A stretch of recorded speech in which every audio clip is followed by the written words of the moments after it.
Good morning and Shabbat Shalom, everybody. I hope that you are resting um, and having a good Sabbath and finding the Shalom, the peace of the Lord on this Sabbath day.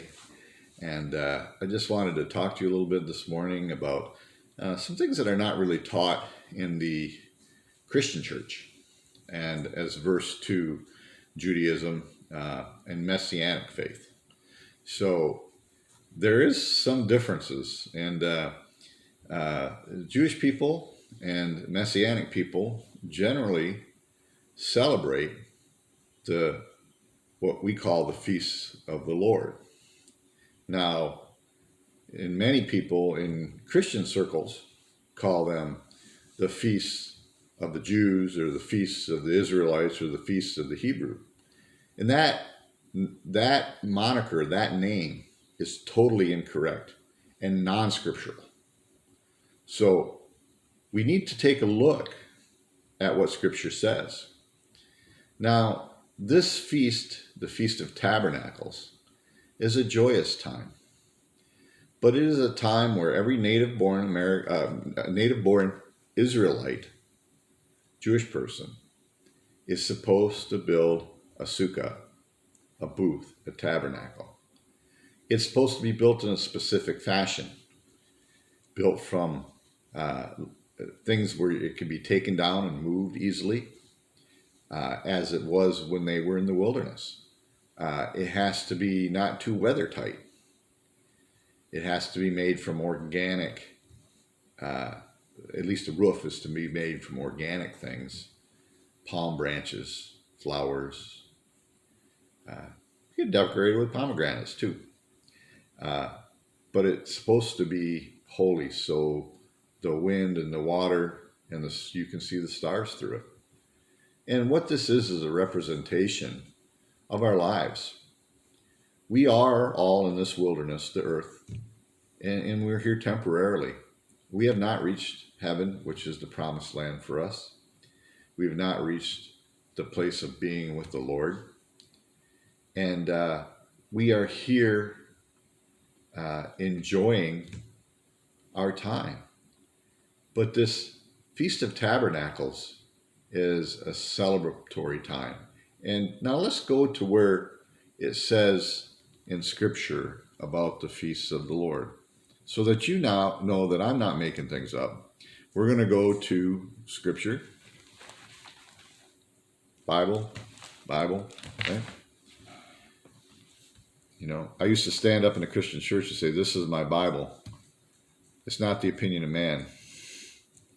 It says what it means and means what it says. It's filled with treasures, promises, and assets that belong to me by faith," which is all true.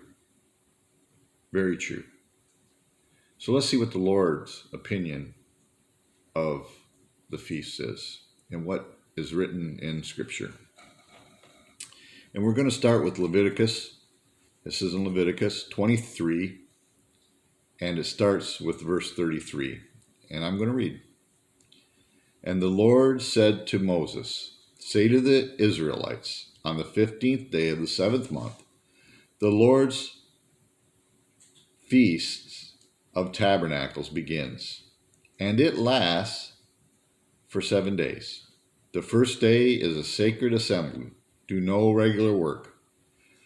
For 7 days, present offerings made to the Lord by fire, and on the 8th day, hold a sacred assembly, and present an offering made to the Lord by fire. It is the closing assembly. Do no regular work."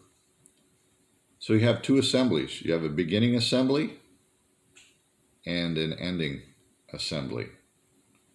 And those 2 days you're to do no regular work. And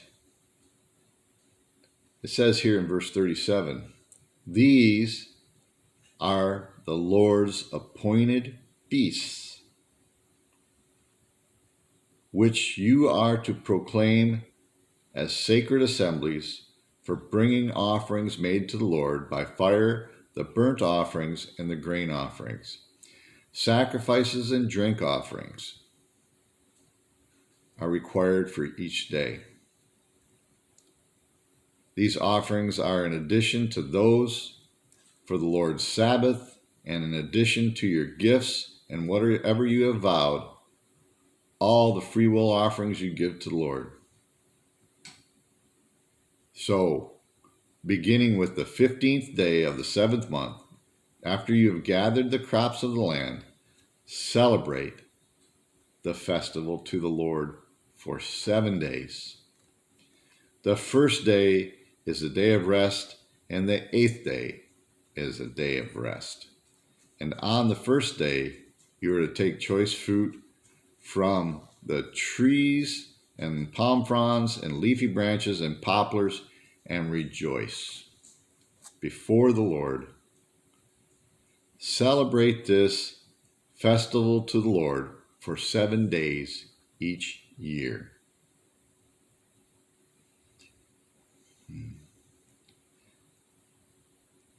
This is to be a lasting ordinance for the generations to come. Celebrate it in the 7th month. Live in booths for 7 days. All native-born Israelites are to live in booths. So your descendants will know that I had Israelites live in booths when I brought them out of the land of Egypt. I am the Lord your God. So he's very specific. These are the Lord's appointed feasts. The Lord appointed these. The Lord's feasts of tabernacles. Feasts of booths. Now, if you're a Christian and not a native-born Israelite, you don't have to build a booth. But you still should at least be celebrating. Why? It says so in Scripture. Now we know that we cannot do sacrifices. There is no Temple Mount. There is no place to do sacrifices, right? But it also says in Scripture, and what Yeshua says, it's your heart. The Lord is looking at your heart. He wants the sacrifice of your heart. He desires obedience more than sacrifice.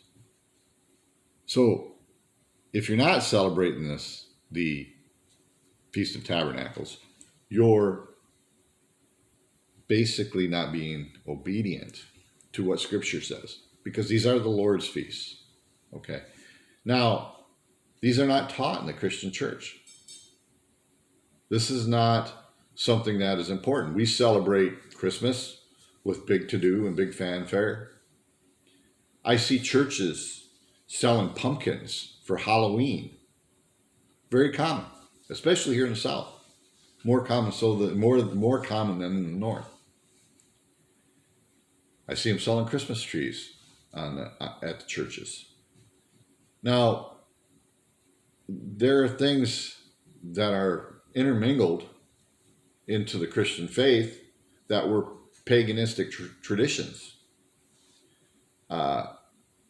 Basically, the Hebrew or Jewish roots were removed. And they were removed by the decree of the Caesar Constantine.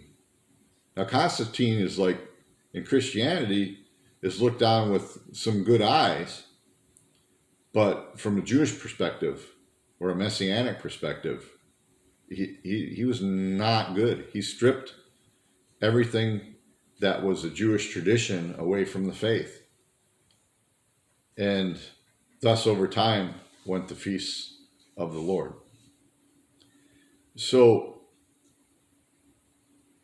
my belief is that we should reclaim things that we've lost. The Feast of Tabernacles, the Feast of Booths, Sukkot, is mentioned more times in Scripture than any other feast. It is not only a feast of the past, it's a feast of now. It's still celebrated.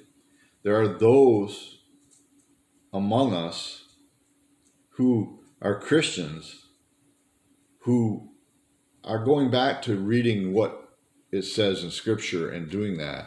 And they are traveling to Israel during this time and building booths and celebrating the feasts of the Lord. Now, I came from, the other night we had a a celebration of the Feast of Tabernacles at our church. I've been participating in this many years.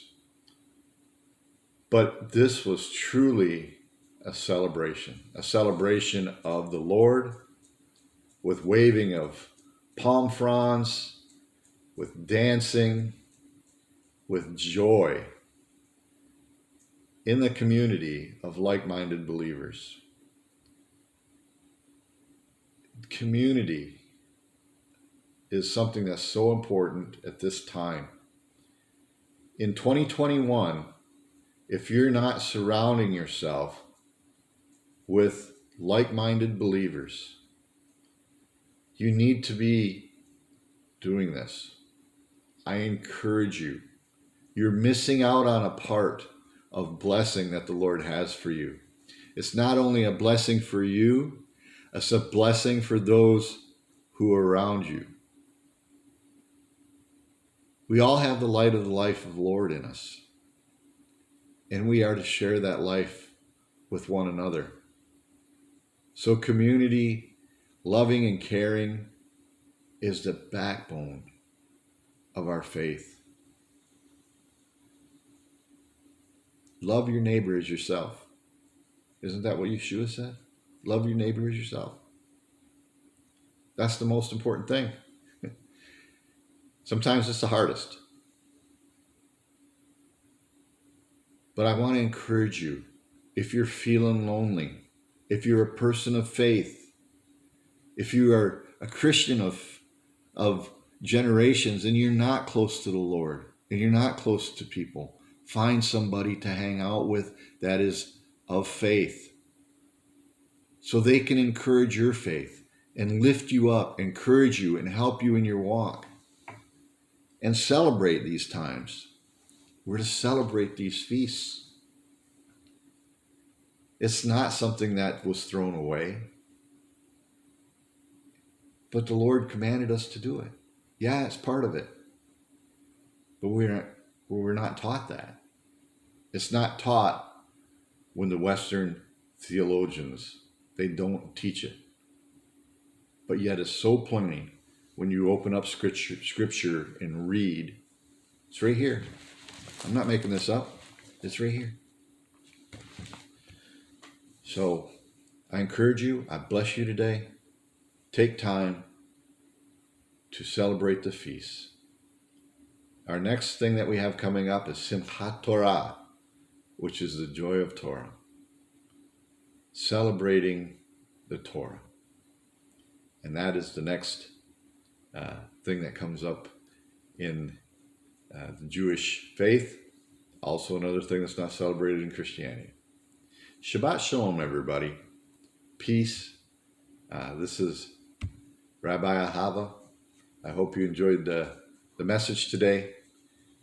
If you would like to try to put a like or a thumbs up, that would be appreciated. If you want to subscribe and get more of these, just hit the subscribe button, and I'm sure you'll be notified when I put a new one up. And so there will be more coming.